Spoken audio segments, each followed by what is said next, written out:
everyone. Today's study is about will you stand your ground? As a youth, will you stand your ground? Let's go in our Bibles and see what other youth did. Daniel, we're going to go to Daniel chapter 1. This is the story of when Daniel and his 3 friends were taken from their homes. Their families were either killed or imprisoned. They were taken from their homes and city and taken to a foreign country and made to learn the ways of the Babylonians. And so let's go ahead and read through some of this and see what they did under trial and testing.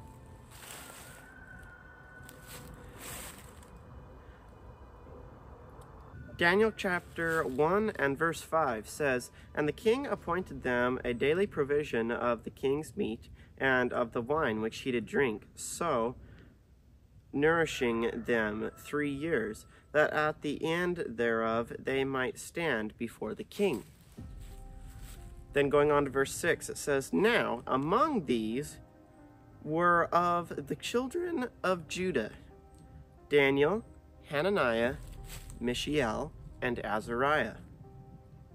These 4 men, I believe it was figured out in like research and whatnot, they were in their mid to late teens when they were taken to Babylon. So just keep that in mind. I don't know how old you are, but keep that in mind. And it says, "Unto whom," this is verse 7, "unto whom the princes of the eunuchs gave names. For he gave unto Daniel the name Belteshazzar, and to Hananiah of Shadrach, and to Mishael, Meshach, and to Azariah, Abednego. But Daniel purposed in his heart." But Daniel purposed in his heart that he would not defile himself with the portion of the king's meat, nor with the wine which he did drink. So he was a vegetarian, because that's what they were in their country.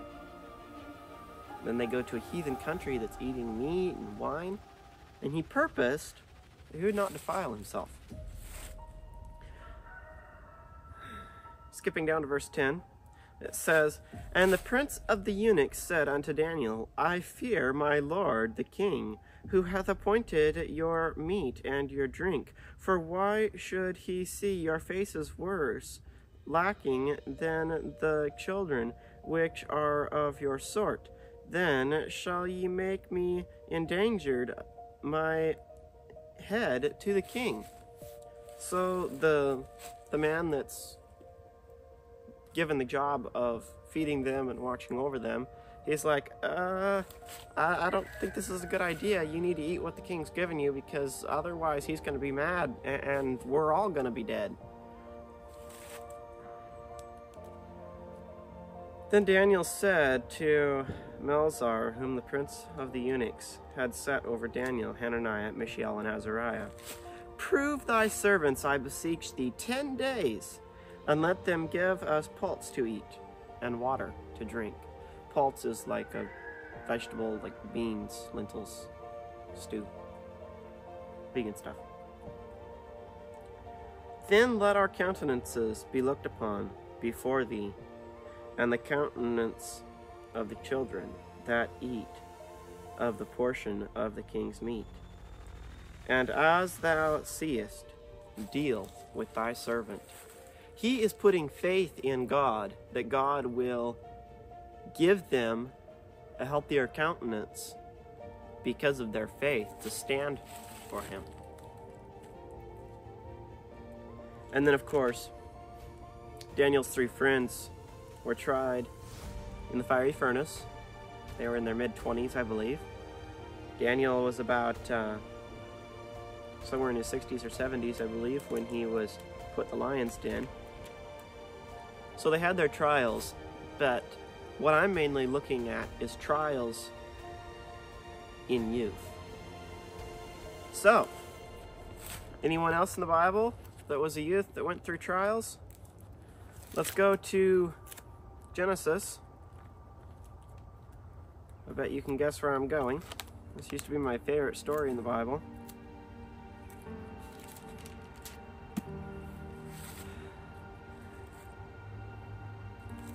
Genesis chapter 37. This is about Joseph. It says, verse 18, "And when they saw him afar off, even before he came near unto them, they conspired against him to slay him. And they said one to another, Behold, this dreamer cometh." Let's go to verse 24. It says, "And they took him and cast him into a pit. And the pit was empty there.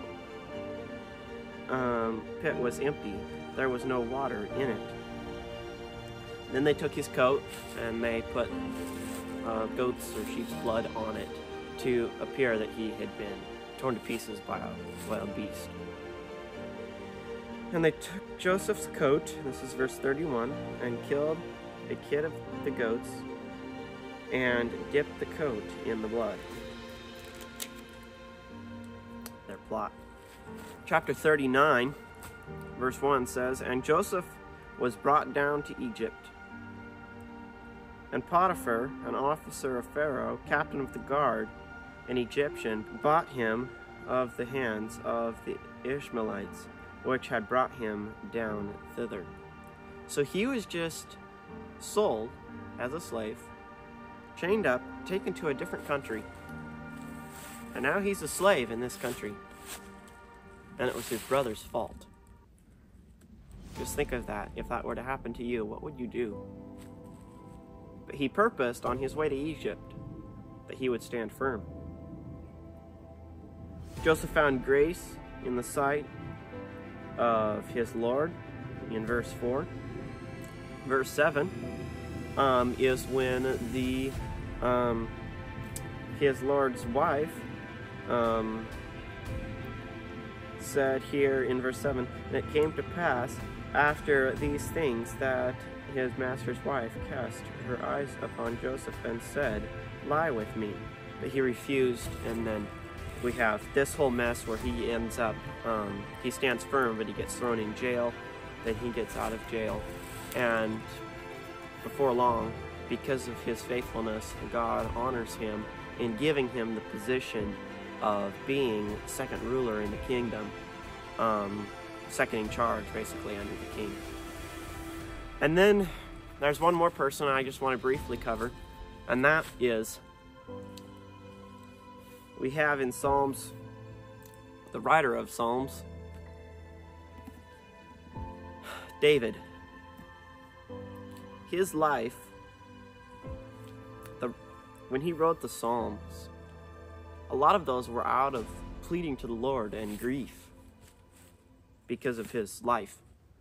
But he, from a young age, he did not even have whiskers when he killed Goliath. And that's pretty much when the conflict started between him and the king. But he fled for 30 years from his enemies. Trial after trial after trial. If you don't know what I'm talking about, just go read it. But he was persecuted from a young age. Yes, he had his slips and falls, but he stood firm for Christ to be his servant. I pray that you will take these stories, maybe look any others up that you can find, and purpose in your heart to stand for Christ no matter the cost or what others do. Will you stand your ground? Please like, share, and subscribe, and walk with God.